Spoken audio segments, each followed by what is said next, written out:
then understanding moldings and the purpose of moldings. I talked about this, the power of moldings, right?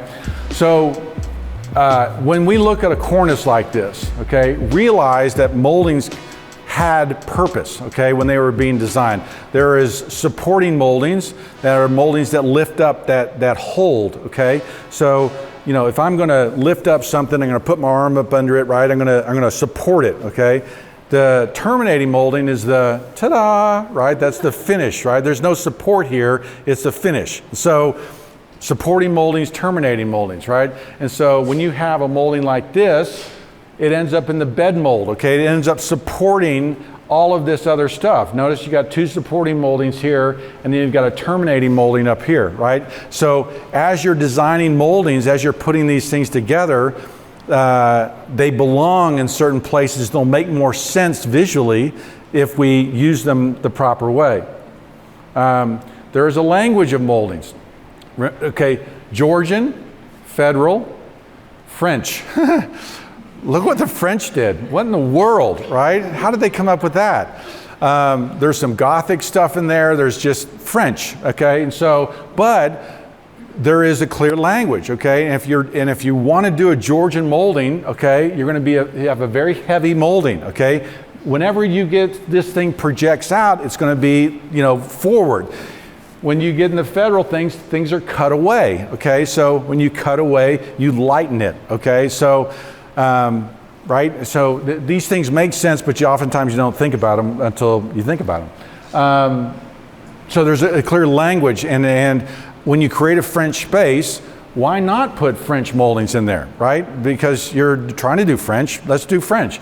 So anyway, the other thing is that the kind of the language of moldings, moldings should communicate. Now, how do they communicate? Well, we should be able to read them, okay? Now, you can see this molding here because it's right there, but if I covered that up and you tried to see what that is, right, we don't know what that is. Okay, it looks like just a bunch of lines. Do you see that? And it's only because they've exposed this corner edge that we can see what's going on there. Now, in this case, this is at Winter Tour, we have a very clear definition of spaces, okay? And so it is not this straight rocket shop, you know, just bumps and bruises. That's what that is. That's bumps and bruises, you know, falling out of the ugly tree, okay? This is clear communication and clear definition of moldings, right? We've got a bed mold, and then we've got the corona, okay, which is a pause, okay? And then we've got our cimation. And that pause is maybe the most important trick that you guys should take away. Notice that pulvinated frieze there's no ornamentation on it, it's a pause. And so it helps you see what you're looking at and capture those spaces. If all those things were squished together, you couldn't see that as well. So this is that, when you put moldings up, you should be able to read them. And when I showed you the picture of your palette of moldings, those are very clear moldings, okay? And when you get into things where you have that many kind of lines going on that you can't read the difference between what's going on, if there was a pause in here, if this was a pause and then it went out there, you could probably read that better. But that pause is really important as we talk about the language of moldings. And then the scale of moldings, right? Georgian, Federal, 50s clamshell, right? And if you try to punctuate an opening with this, okay, you can't. Why? Okay? Well, there's no definition. You can't read that. By design, okay, that was a modern molding, designed in the modern period by modern architects. There's no lines on there for differentiation. And so, color maybe, you could see that mold, what that shape of that molding is, but you know, that is not a clear communicator, right? You can't punctuate an opening is.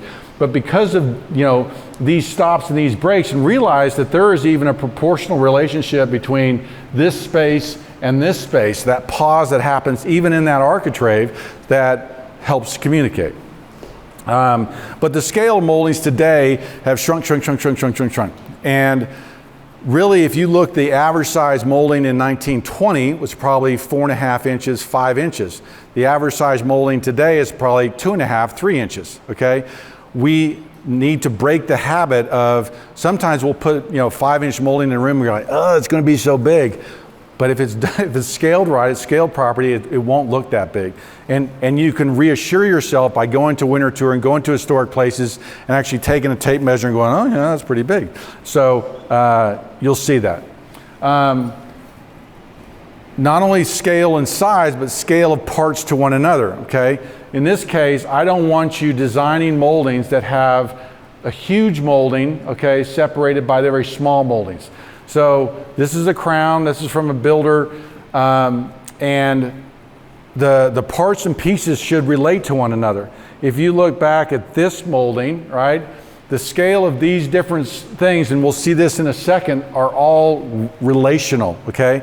If you go to here, right, we've got teeny, dental, wrong place, huge crown, and then panel mold up here. Now notice what's happening too. If you looked at a 1920s catalog, you had crowns going from 1 3/4 all the way up to 4 1/4, and there might be 8 crowns. Okay. Today, in most molding catalogs, you might have 2 or 3, and most of them are not small. And so again, this is where you fight for beauty and fight for design. But one reason you call us to get custom sized moldings so that they look right, they're scaled right, and you aren't taking a panel mold, okay, doesn't belong in a cornice, with a crown molding and then another panel mold down here. What they've done in this, then they've looked at the whole rack of lumberyard supplied things and go, well, I guess I could build it up, and they're not even using crown moldings to do it. So anyway, it's kind of a mess. I did a video on a historic room we redid, and the difference between how they did the crown, and it had been taken out of a house in England, brought to America, and then revamped, but it was very clear where the 50s redo had happened versus the historic stuff, and it was most relevant in the crown. And so what you had was, this is the historic crown. You have a bed mold, corona, cimation. Okay, that's made up of 4 moldings, 1, 2, 3, and then 4. Okay, and then in the 50s they did this, 1 crown. Okay, same amount, and look at the size of these things compared to this. This is a really big crown, and so these moldings are fairly small, which they need to be. But you end up with kind of funky looking things like this versus the scale and the readability that happens there. So again, I'm afraid I'm causing you to drink from a fire hose now.